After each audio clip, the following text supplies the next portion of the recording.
அனைவருக்கும் வணக்கம். இப்போ நடைபெற இருக்கின்ற 2026 சட்டமன்ற தேர்தலில் ஒவ்வொரு கட்சிகள் இன்றைக்கி எந்தெந்த கட்சிகள்லாம் இருக்கோ அந்தந்த கட்சிகளில் முக்கியமான கட்சிகள் அப்படின்னு நம்ம பார்த்தோம்னா ஒரு 4 முனை போட்டியாக இருக்குது. ஒன்று தாவேகா, இன்னொன்று நாம் தமிழர், இன்னொன்று திமுக, இன்னொன்று அண்ணா திமுக. இன்றைக்கி பெரும்பாலும் எல்லா இதையுமே அறிவிச்சிட்டாங்க வேட்பாளர்கள். அப்படிங்கிறதுனால முதல்ல நம்ம தஞ்சாவூர் தொகுதியிலிருந்து எப்படி இந்த தேர்தலில் யார் யார் வேட்பாளராக போட்டிருக்கிறாங்க, அவர்களுக்கு என்ன வாய்ப்பு இருக்குது, தஞ்சாவூர் மக்கள் எதை பேஸ் பண்ணி அவர்களுக்கான வாக்காளர்கள் எல்லாருமே வேட்பாளர்களை தேர்ந்தெடுக்கிறாங்க அப்படிங்கிறத நம்ம ஒவ்வொரு முறையும் ஒவ்வொரு தேர்தலையும் நம்ம சொல்லியிருக்கிறோம். அதே போல் தமிழ்நாட்டில் உள்ள எல்லா தொகுதியும் பற்றி பேச போகிறோம். இன்றைக்கி முதல் நிகழ்ச்சியாக தஞ்சாவூர் சட்டமன்ற தொகுதிக்கான வேட்பாளர்கள் யார், அந்த கட்சிகள் எதன் அடிப்படையில் அவங்களை கொடுத்துருக்குது, அவங்களுக்கு சீட்டு, இந்த இடத்துல தஞ்சாவூர் மக்கள் எப்படி வேட்பாளர்களை தேர்ந்தெடுக்கிறாங்க, தங்களுக்கான எம்எல்ஏ எப்படி இருக்குது அப்படின்னு பார்த்து அதை சரியாக நம்ம கேட்கணுங்கிறதுக்காக இங்கே சட்டத்தை மட்டும் இல்லாமல் மக்களையும் படித்த வழக்கறிஞர் அண்ணன் நம்ம முத்துமாரியப்பண்ணன்ட்ட நம்ம கேட்கலான்ட்டு இருக்கிறோம். கலந்து பேசுவோம். உங்களோட கருத்துக்களையும் நீங்கள் கீழே போடுங்க. அண்ணன் வணக்கம். வணக்கம் வணக்கம் அண்ணன் சொல்லுங்கண்ணே, இப்போ தஞ்சாவூர் தொகுதியில் என்ன இப்போ எல்லாருமே அறிவிச்சிட்டாங்க, யார் யார் வேட்பாளராக இருக்கிறாங்க? அதாவது தஞ்சாவூர் தொகுதியை பொறுத்தவரையில் பிஜேபியின் சார்பில், அதாவது அதிமுக பிஜேபி கூட்டணின்னு சொல்லலாம். அவர் கருப்பு முருகானந்தம் நிற்கிறாரு. அவர் முன்னால் எம்பிக்கும் நின்ன ஒரு நபர். அதே மாதிரி நாம் தமிழர் கட்சியில் யார் நிற்கிறாருன்னா கிருஷ்ணகுமார்னு ஒரு ஐயா நிற்கிறாங்க. அவரும் முன்னாள் எம்பிக்கும் நின்ன ஒரு நபர் தான். அதே மாதிரி தாவேக்கா புதுசாக இப்போ அருமை சகோதரரும் தமிழக வெற்றி கழகத்தினுடைய தலைவர் விஜய் அவர்களுடைய நல விரும்பி தஞ்சாவூருடைய மாவட்ட செயலாளர் சகோதரர் விஜய் சரவணன் நிற்கிறார். இது போக தஞ்சாவூரினுடைய இன்றைக்கி ஆளுங்கட்சியில் இருக்கக்கூடிய தஞ்சை மாநகர மேயராக இருக்கக்கூடிய அருமை சகோதரர் சன் ராமநாதனும் நிற்கிறாங்க. இப்படி 4 முனை போட்டி அப்படின்னு சொன்னாலும் கூட இன்னும் சில கட்சிகளும் சுயேட்சைகளும் தஞ்சாவூரில் தேர்தலில் நிற்கிறாங்க. இதில் பெரும்பாலும் தஞ்சாவூரை பொறுத்த வரைக்கும் மற்ற தொகுதிகளை காட்டிலும் இது ஒரு கேஸ்ட் பேசிஸ், ஜாதிய வாரிய ஒரு வாக்காளர்களாக இருக்காங்களா, வேட்பாளர் தேர்வெடுக்கிறாங்களா அப்படிங்கிறது இலைமறை காய் போல் இருக்கும். ஆனால் சின்னதாக இருக்குது, இல்லைன்னா சொல்ல முடியாது. சரியா? அது மட்டும் இல்லாமல் மத சார்புடையதாக இருக்கான்னு கேட்டிங்கன்னா தெரியாத மாதிரி இருக்கும். ஆனால் சில இருக்குது, இல்லைன்னா இதை நீங்கள் சும்மா மொத்தம் பொதுவாக சொல்லிட்டு போகக்கூடிய ஒன்று இல்லை. அப்படி இருக்கிற போது தஞ்சாவூர் வேட்பாளரில் நம்ம முதல்ல பிஜேபியிலேருந்து கூட ஆரம்பிக்கலாம். என்ன காரணம் அப்படி சொல்கிறேன்னு கேட்டிங்கன்னா, இன்றைக்கி அறிவிச்சிருக்கக்கூடிய வேட்பாளர், அந்த கட்சியினுடைய வேட்பாளரை மரியாதைக்குரிய சகோதரர் கருப்பு முருகானந்தத்தை அறிவிச்சிருக்கிறாங்க. அவர் இந்த தொகுதியை அறியாதவரும் இல்லை, நன்கு தெரிந்த நபர். இன்னொரு பக்கம் இந்த பகுதியில் தஞ்சை சட்டமன்ற தொகுதியை பொறுத்தவரையில் ஒரு பொருத்தமான வேட்பாளர் அந்த கட்சிக்கு அப்படின்னு சொல்லலாம். அது வெற்றி தோல்வி என்பது மக்கள் தான் முடிவு பண்ணுவாங்க. 23ஆம் தேதிக்கு அப்பால் தான் தெரியும். ஆனால் அவர் இந்த பகுதியை தெரிந்த அறிந்த ஒரு நபர், பல விஷயங்களில் இங்கே பேசும் பொருளாக இருந்த ஒரு நபர். இன்னொரு பக்கம் பார்த்திங்கன்னா தஞ்சாவூரை பொறுத்த வரைக்கும் நான் அடிப்படையில் சொன்னேன், இது ஒரு கேஸ் பேசிஸ் இல்லாது இருக்கக்கூடிய ஒரு மறைமுகமான அரசியல் இருக்கக்கூடிய ஒரு தளம். இது தென் தமிழகம் மாதிரி இல்லாமல் வட தமிழகம் மாதிரி இல்லாமல் ஒரு மையப்புள்ளியாக இருக்கக்கூடிய தஞ்சாவூரில் இதுதான் அப்படின்னு நம்ம சொல்ல முடியாது. அப்படி ஆனால் இருக்கும், உள்ளுக்குள்ள வெளியில் தெரியாது. இல்லை, எல்லா கட்சிகளிலும் மரியாதைக்குரிய முருகானந்தம் அவருடைய தொடர்புடைய நபர்களும் இருக்காங்க, எல்லா கட்சிகளும் இருக்காங்க. அதேமாரி பிஜேபி தஞ்சாவூரில் வளர்ந்துருக்கா இல்லை வீழ்ந்திருக்கா அப்படிங்கிற ஒரு கேள்வி எழுப்புனீங்கன்னா, எனக்கு எட்டிய அரசியலில் சற்று கொஞ்சம் மக்கள்கிட்ட அந்த கட்சி போய் தாமரைன்னு ஒன்று சேர்ந்துருக்கு. இதுக்கு முன்னாடி இந்த தஞ்சாவூரில் ஏன்னா வழக்கறிஞராக இருக்கிறதுனால மரியாதைக்குரிய வைத்திலிங்க சார், அதுக்கப்புறம் நீதிமோகன் சார் வழக்கறிஞர்கள், அப்புறம் மரியாதைக்குரிய மகேந்திரன் போன்றவர்கள் இந்த பிஜேபி கட்சியில் வழக்கறிஞர் இருந்ததாக எனக்கு அறிய வந்தது. ஆனால் இப்போ அப்படி இல்லை. குறைந்தது 50 வழக்கறிஞர்கள் பிஜேபி தொடர்புடைய வழக்கறிஞர் தஞ்சாவூரில் இருக்காங்க. ஆனால் அது ஒரு கம்யூனல் பேசிஸாக இல்லாமல் பல குடிகள் அமைந்திருக்கக்கூடிய ஒரு வழக்கறிஞர் தான் அந்த பிஜேபியில் இருக்காங்க. அப்போ இந்த வழக்கறிஞர்கள் இருக்கிறதுனாலேயே வாக்கு கிடைச்சிருமான்னு சொல்ல விரும்பலை. ஆனால் அந்த கட்சி தன்னை வளர்த்துருக்குங்கிறதுக்கு வழக்கறிஞர் இணைந்து இருக்கிறது ஒரு காரணமாக நான் சொல்கிறேன். அப்படி இருக்கிற போது தஞ்சாவூர் தொகுதியை பொறுத்த வரைக்கும் என்ன நினைக்கிறாங்கன்னு கேட்டால், நான் சொன்னேன் கம்யூனல் பேசிஸோ கேஸ்ட் பேசிஸோ இல்லை அப்படின்னு சொல்ல முடியாதுன்னு சொன்னேன். அப்படி இருக்கிற போது முருகானந்தம் அவர்களுடைய சார்புடைய வாக்காளர்கள் சற்றேறக்கூடிய தஞ்சாவூரில் கொஞ்சம் ஒரு எண்ணிக்கையில் கொஞ்சம் கூடுதலாக இருக்காங்க. அவங்க பிஜேபியில் இருக்காங்களா அப்படின்னு ஒன்று கேள்வி எழும்பிச்சுன்னா, அவங்க பிஜேபியிலும் இருக்காங்க, வேறு கட்சிகள்லையும் இருக்காங்க. அதுக்கப்புறம் பார்த்திங்கன்னா குறிப்பாக இந்த சௌராஷ்டிரா பீப்புள் வந்து ஒரு காலகட்டத்தில் திமுகவினுடைய வாக்காளர்களாக இருந்தாங்க. எனக்கு தெரிஞ்சு பெரும் மரியாதைக்குரிய எஸ்என் உபைதுல்லா அவர்கள் வந்து இங்கே தேர்தல் நிற்கிற போது அந்த பகுதிகளில் பெரும்பாலும் திமுகவினுடைய வாக்காளர்களாக வாக்களிப்பவர்களாக இருந்தாங்க. இன்றைக்கி அவங்க எல்லாமே பார்த்திங்கன்னா பிஜேபி சார்புடைய ஒரு நபராக இருக்காங்க. அதுக்கு ஒரு காரணம் அந்த கட்சியினுடைய மாவட்ட தலைவர் மரியாதைக்குரிய ஜெய் சதீஷ் போன்றவர்களும் மற்ற இளைஞர்களும் இருக்கலாம். ஆனால் இந்த நிலையில் நாம் இருக்கிற போது பிஜேபியினுடைய வேட்பாளர், இன்றைக்கி அறிவிக்கப்பட்ட வேட்பாளர் இந்த களத்தில் இல்லாமல் போய்விடுவாரான்னு கேட்டிங்கன்னா இல்லை, அப்படி சொல்ல முடியாது. ஏன்னா பிஜேபியுடைய வாக்காளர்கள் என்னவோ அது போலவே ஏடிஎம்கேவுக்கு இங்கே வாக்கே இல்லை அப்படின்னு சொல்ல முடியாது. அப்போது ஏடிஎம்கேல இருக்கக்கூடிய வாக்காளர்கள்லாம் இப்போ பிஜேபிக்கு ஓட்டு போடுவாங்களா அப்படின்னு ஒரு கேள்வி எழும்புனா, அது வந்து அந்த கட்சிக்காரர்கள் தன்னை அனுகிரகமாக்கி கருப்பு முருகானந்தம் இங்கே இருக்கக்கூடிய மாநகர செயலாளர் சரவணன் அவர்களை அணுகுனாங்கன்னா, ஏன்னா அது ஒரு ஏன் அப்படி சொல்லணும்னா அதில் ஒரு உட்பொருள் இருக்குங்க. சரவணன் அவர்களை அணுகுங்கிறது ஒரு உட்பொருள் இருக்குது. அது அவங்க இருவருக்கும் புரியும், வாக்காளர்களுக்கே தெரிஞ்ச விஷயந்தான். அப்போது மாநகர அதிமுக மாநகர செயலாளர் சரவணன் அவர்களை அணுகிறாங்க அப்படின்னா அந்த மாதிரி ஒரு கட்டமைப்பு ஏற்பட்டால் அப்போது கருப்பு முருகானந்தம் இந்த ரேஸில் நிற்கிறாரு, கொஞ்சம் ஓடுவார், அதுக்கப்புறம் களத்தை தனதாக்குவதற்கான முயற்சி அந்த கட்சி பண்ணும். ஏன்னா அந்த கட்சி இன்னும் இந்தியாவை ஆளுகிற ஒரு கட்சியாக இருக்குது. தமிழகத்தை பொறுத்த வரைக்கும் எடப்பாடி தலைமையில் அமைஞ்சிருக்கக்கூடிய ஒரு கூட்டணியில் இருக்குது. ஏடிஎம்கே இங்கே இல்லாத இருக்கிற மாதிரி தெரிகிற மாதிரி ஒரு கட்சி கிடையாது. ஏடிஎம்கே இங்கே பலம் பொருந்திய ஒரு கட்சியாக இருந்திருக்கு. அதுக்கு முன்னாடி இந்த பகுதியில் ஜெயித்த நபர்களே வரலாறாக இருக்குது. பல இப்போ ரங்கசாமி ஐயா அவங்களை எம்எல்ஏ எடுத்துக்கிட்டாலும் சரி, அதற்கு முன்பாக இருந்த நபர்களும் சரி, இப்படி எம்எல்ஏ ஆகியிருக்க வாய்ப்பு இருக்குது. முன்னாள் எம்எல்ஏ முன்னாள் இந்த பகுதியினுடைய மாவட்ட செயலாளர் இருந்த வைத்திலிங்கம் அவர்கள் டிஎம்கேல இருக்கிற வைத்திலிங்கம் அவர்கள் டிஎம்கேல இருந்தாலும் ஒரத்தநாடு பகுதியில் இருந்த அளவுக்கு தஞ்சாவூரில் செல்வாக்கு இருக்காங்கிறதுனா தெரியலை. ஆனால் இந்த மாதிரியெல்லாம் பார்க்குற போது தஞ்சாவூரில் ஏடிஎம்கே என்பது இல்லாது ஒளிஞ்சிருச்சு அப்படின்னு சொல்ல முடியாது. அப்போ ஏடிஎம்கேனுடைய வாக்காளர்கள், அப்புறம் பிஜேபிக்கு இருக்கக்கூடிய வாக்காளர்கள், அவர் சார்புடைய சகோதர வாக்காளர்கள், அதுபோலயே என்ன விஷயம்னா தஞ்சாவூரில் ஒரு நகரத்தில் இல்லாவிடனும் கூட நகரத்தை சுற்றி இருக்கக்கூடிய வாக்காளராக கருதக்கூடிய பட்டியல் வெளியேற்றம் கோரக்கூடிய தேவேந்திர வேளாளருடைய வாக்குகள் இதெல்லாம் இருக்குது.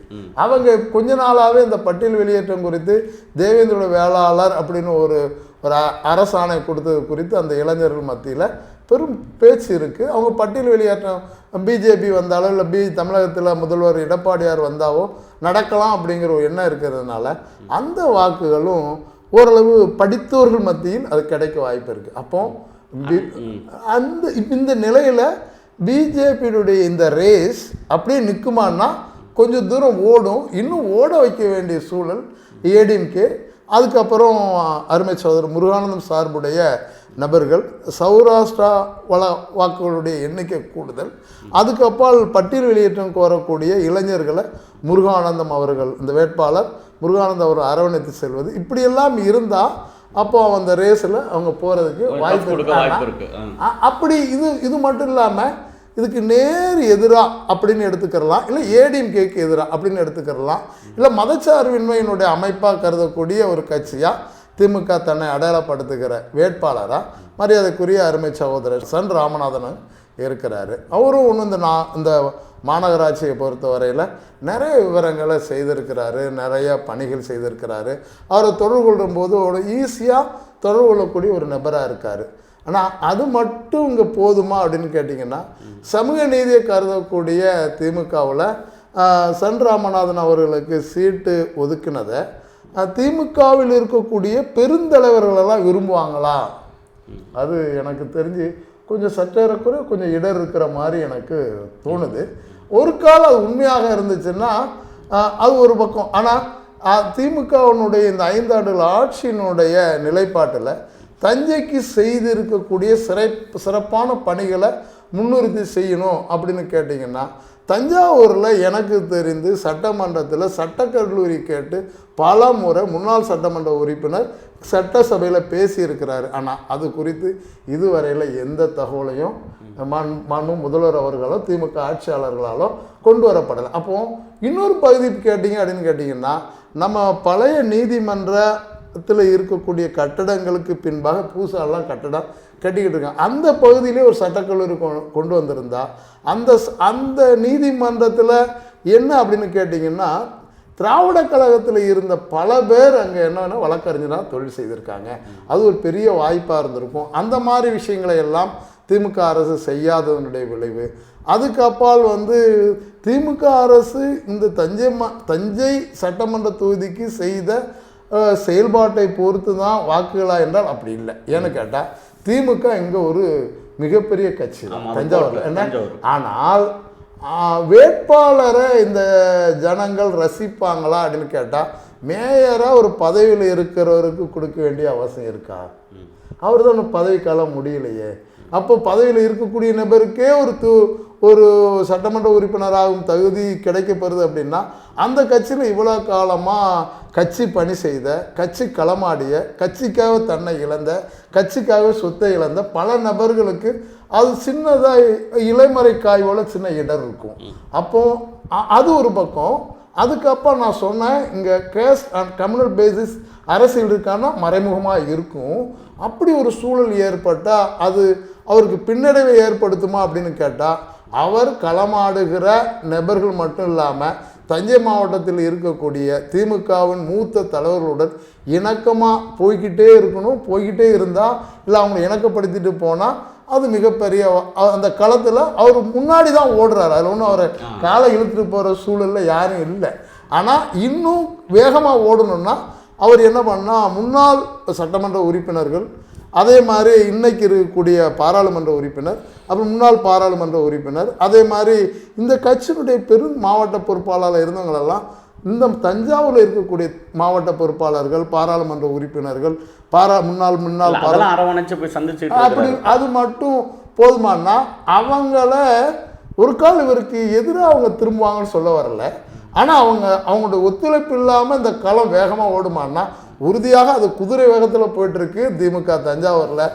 அதை இழுக்க முடியாது என்பது எவ்வளோ உண்மையோ, ஆனால் இவர்கள் அந்த குதிரையோடு சேர்ந்து பயணம் செய்கிற ஒரு வாய்ப்பு இருந்தால் அவ்வளோ லகுவாக திமுகவை இங்கே என்ன பண்ண முடியாது. ஆனால் இது மட்டுமே நிலைப்பாடான்னு கேட்டிங்கன்னா இல்லை, அப்படி சொல்ல முடியாது. நான் தான் சொன்னேன், தஞ்சாவூரை பொறுத்த வரைக்கும் கம்யூனல் கேஸ்ட் பேசிஸ் பாலிடிக்ஸ் இல்லை அப்படின்னு சொல்கிற ஒரு இடத்துல சின்னதாக இலையோடு இருக்கிற மாதிரியே தஞ்சையினுடைய பெரும் நாட்களாக பெரும் கனவாக தஞ்சை சட்டமன்றம் என்பது தனக்கானதான் என எண்ணக்கூடிய நிலையில் இருக்கக்கூடிய ஒரு சமூகத்தின் ஒரு வேட்பாளராக நாம் தமிழர் கட்சியினுடைய கிருஷ்ணகுமார் இருக்கிறார்.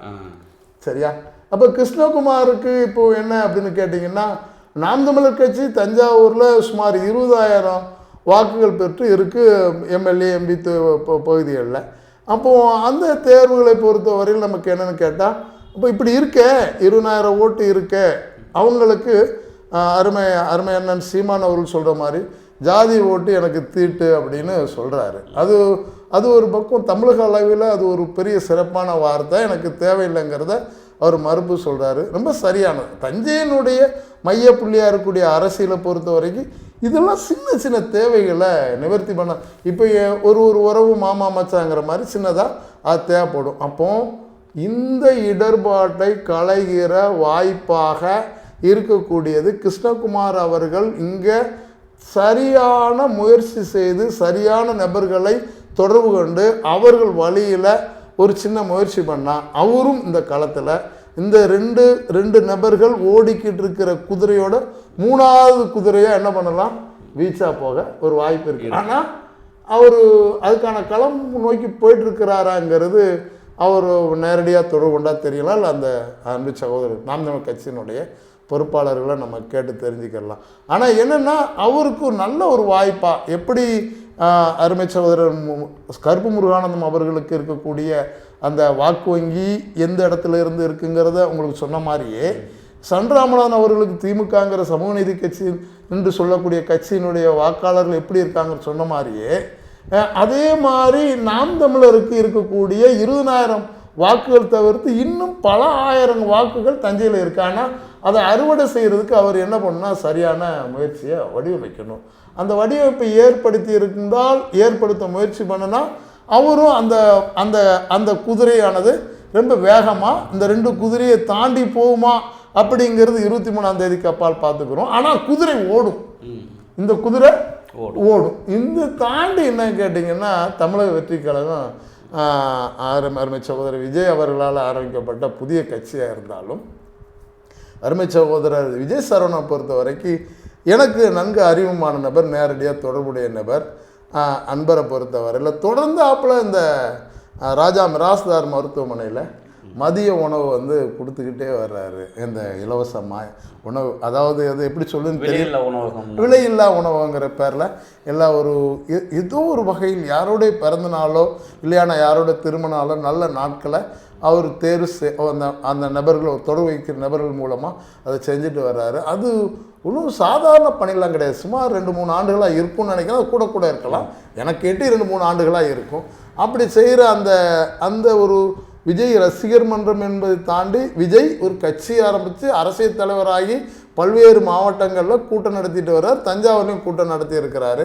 அப்போது அவர் வந்து என்ன கேட்டிங்கன்னா இங்கே இருக்கக்கூடிய தஞ்சை அரசியல் இருக்கக்கூடிய நிலையில் அவர் இருக்காரான்னு கேட்டால் அவர் நான் சொன்ன மாதிரி இல்லை. ஆனால் அவங்க விஜய்க்கு என்ன ஒரு இளைஞர் பட்டாளம் இருக்குது. இளைஞர் பட்டாளம் ஒரு 18 வயது 17 வயதில் இருந்து ஒரு 30 வயது இளைஞர்கள் எல்லாம் ஒரு ஒரு ஒரு நல்ல நடிகருங்கிற அடிப்படையில் அவருடைய ஈர்ப்பு இருக்குது. இன்னொரு பக்கம் அவர் தமிழக வெற்றி கழகம் ஒரு கட்சி ஆரம்பித்ததுனால எந்த கட்சியிலையும் இல்லாத இளைஞர்கள், எந்த கட்சியிலையும் பொறுப்பு இல்லாத இளைஞர்கள், இல்லை வேறு கட்சியில் பொறுப்பு கிடைக்காத இளைஞர்கள் எல்லாரும் எதை நோக்கினா புதிய கட்சி வரும்போது உள்ளே வருவாங்க. அதை மாதிரி தமிழக வெற்றி கழகத்துக்கு வந்தாங்களான்னா அப்படி சொல்ல முடியாது. ஏன் அப்படின்னு கேட்டிங்கன்னா அவர் பெரிய தத்துவத்தை விதைச்சிருவாருன்னு எதிர்பார்ப்போடு வந்திருக்காங்களான்னா உறுதியாக அப்படியும் இருக்க வாய்ப்பு இல்லை. ஒரு ஈர்ப்பு, ஒரு சினிமா மோகம் வந்து ஒரு நல்ல ஈர்ப்பு அவருக்கு தந்திருக்கு. சரி, சினிமா மோகம் மட்டுமே வாக்காக மாறிடுமா அப்படின்னு கேட்டிங்கன்னா அப்படி சொல்ல முடியாது. சினிமா மோகத்தை தாண்டி மரியாதைக்குரிய விஜய் சரவணன் அவர்களுக்கு இந்த தஞ்சை மாவட்டத்தில் ஒரு நல்ல தொடர்பு சாதனை இருக்குது. நிறைய நண்பரோட தொடர்புபடுத்திக்கிட்டே இருக்கக்கூடிய ஒரு நபர். ஏற்கனவே திமுகவில் நிறைய களமாடினவர்கள். ஆமாம், திமுகவில் களமாடி இருந்திருக்கிறாருங்கிற செய்தி எனக்கு புதிய செய்தியாக இருக்குது. இருந்த திமுகவில் களமாடி இருந்தாலும் அது அவருடைய தனிப்பட்ட விருப்பம். இன்று இந்த கட்சியினுடைய தமிழக வெற்றி கழகத்தினுடைய மாவட்ட செயலாளராக இருக்கார். இன்னொரு பக்கம் கரந்தை பகுதி அவருக்கு சொந்த பகுதியாக இருக்குது.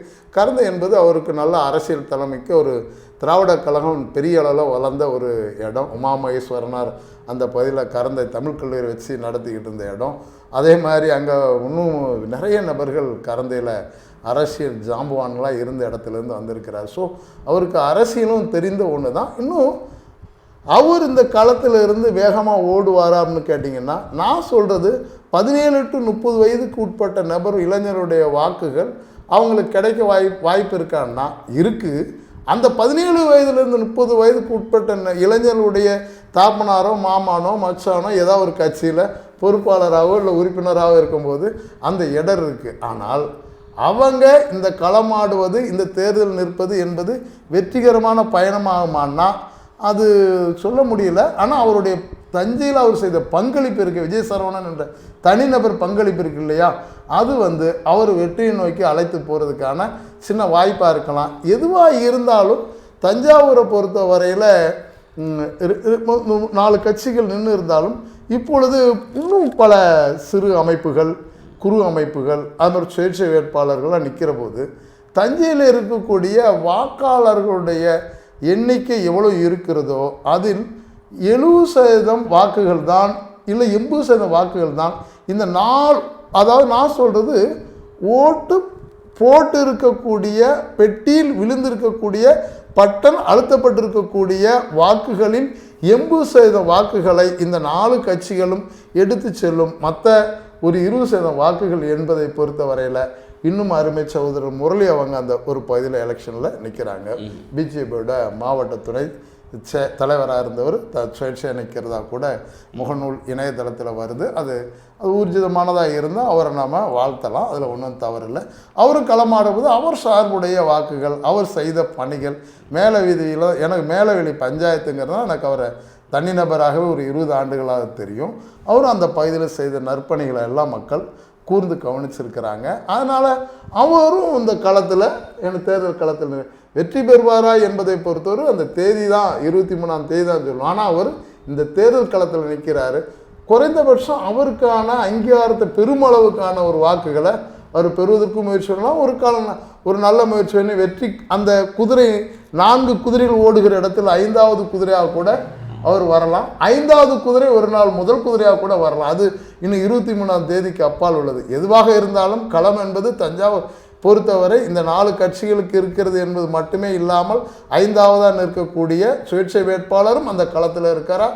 அந்த களத்தில் அவர் போட்டியில் இருக்கிறார் என்பது தெரிகிறதுனால இந்த 5 குதிரைகளினுடைய வேகத்தை பொறுத்தும் விவேகத்தை பொறுத்தும் அரசியல் ஞானத்தை பொறுத்தும் மக்களுடைய பங்களிப்பில் அவர் செய்திருக்கக்கூடிய பங்களிப்பை பொறுத்தும் இந்த வாக்குகள் அவர்கள் கிடைக்கும் என்பது யதார்த்தமான உண்மையாக இருந்தாலும் இங்கு களம் என்பது முடிவு செய்யப்பட வேண்டிய ஒன்றாக இருப்பது எப்படி இருக்குன்னா கருப்பு முருகானந்தம் வர்சஸ் சன் ராமநாதன் என்ற நிலையில் இருக்கிற போது இந்த சன் ராமநாதன் வர்சஸ் கருப்பு முருகானந்தம் என்ற நபர்கள் சரியான வேகமும் எடுத்து செல்வார்களானால் இந்த தஞ்சாவூர் சட்டமன்ற தொகுதியில் இந்த 2 நபர்களுக்கு இருக்கக்கூடிய போட்டியில் 3வதாக ஒரு உட்புகுந்து தனியாக சரியான விவேகத்தோடு அரசியல் செய்தால் நாம் தமிழரும் இந்த களத்திற்கு வரும். அதே போல் தமிழக வெற்றி கழகம் தனது பயணத்தில் விஜய் சரவணன் அவர்கள் செய்தவருடைய பணிகளை நான் அறிந்திருப்பதனால் அவர் சார்புடைய வாக்குகளும் அந்த இளைஞருடைய வாக்குகளும் தமிழக வெற்றி கழகத்தின் தலைவர் மரியாதைக்குரிய விஜய் அவர்கள் மூலம் அவர்கள் களப்பணி செய்கிற வாய்ப்புகளும் இருப்பதனால இந்த 4 பேரும் வேகமாக ஓடினாலும் சுயேட்சை வேட்பாளராக இருக்கக்கூடிய மரியாதைக்குரிய அருமை சகோதரர் முரளி அவர்களுடைய அந்த பயணமும் இங்கு இருப்பதனால் இந்த நிலையிலெல்லாம் நாம் பார்க்கிற போது ஏன் இந்த 5 நபர்கள் மட்டுமே ஓடி செல்வார்களா, வேறு சுயேட்சை வேட்பாளர் இல்லையா அப்படின்னு கேட்டிங்கன்னா சுயேட்சை வேட்பாளர்கள் போடுவாங்க. ஆனால் களமாடுதுங்கிறது ஏன்னு கேட்டிங்கன்னா களமாடுறதுங்கிறது இப்போது பூத்து ஏஜெண்ட் ஒன்று போடணும், பூத்து முன்னாடி ஒரு 4 பேர் நிற்கணும், அங்கே ஒரு ஸ்லிப் கொடுக்கணும். இப்படிலாம் பார்த்தீங்கன்னா அதுக்கே ஒரு 1000-2000 இளைஞர்கள் தேவைப்படுவாங்க ஒரு தேர்தல் களத்தில். அந்த மாதிரி வாய்ப்புகளெல்லாம் மற்ற சுயேட்சைகளுக்கு இருக்குமாங்கிறது சந்தேகத்துக்குரியது. ஆனால் ஆக மொத்தம் தஞ்சையை பொறுத்தவரை 5 முனை போட்டியாக இருக்கிறதுனால 22ஆம் தேதி இரவு வரையிலும் இந்த போட்டி நீடிக்கிற போது வெற்றி யாருக்கு என்பது 23ஆம் தேதி மாலை 5 மணிக்கு மேலாக பதிவு செய்யக்கூடிய அந்த வாக்குகளை பொறுத்து அடுத்து வரக்கூடிய அந்த எண்ணிக்கையை பொறுத்து அமையும். எதுவாயினும் களம் 5 நபர்களுக்கும் சமமாக இருப்பதாக எண்ணப்பட்டாலும் கூட களத்தில் இருக்கக்கூடிய நபர்கள் சன் ராமநாதனும் கருப்பு முருகானந்தமும் என்ற நிலையை இந்த மற்ற மூவர்களும் உடைப்பதற்கு விவேகமும் வேகமும் வேண்டும் என்பதுதான் என்னுடைய கருத்து. மிக சிறப்புண்ணே. இப்போ அண்ணன் சொன்ன மாதிரி தான் இப்போ இருக்கிற அந்த களத்தை மாற்றுறது இந்த சமயத்தில் இருக்கிறத பற்றி நம்ம பேசிகிட்டு இருக்கிறோம். இப்போ அடுத்தது இன்னும் தேதி நெருங்க இவங்க ஓடுற ஓட்டத்தை பொறுத்து 23ஆம் தேதி வாக்களிக்க போகிற உங்கள் கையில் தான் இருக்குது. இருந்தாலும் மக்களுக்காக உழைக்க வந்திருக்கிற எத்தனை பேர் இருந்தாலும் அத்தனை பேருக்கும் மாநாடு செய்தி குழுமம் வாழ்த்துது. மக்களுக்கானவர்கள் மகத்தானவர்கள்ங்கிறது தான் இந்த நிகழ்ச்சியோட நோக்கமாக இருக்குது. யாரெல்லாம் மக்களுக்காக உழைக்க வந்திருக்கீங்களோ அதில் மக்கள் முடிவு பண்ணுறதுக்கு முன்னாடி அவங்களுக்கு வாழ்த்து தெரிவிக்கிறோம். நன்றி, வணக்கம். நாளை வேறு தொகுதியை பற்றி பேசுகிறோம்.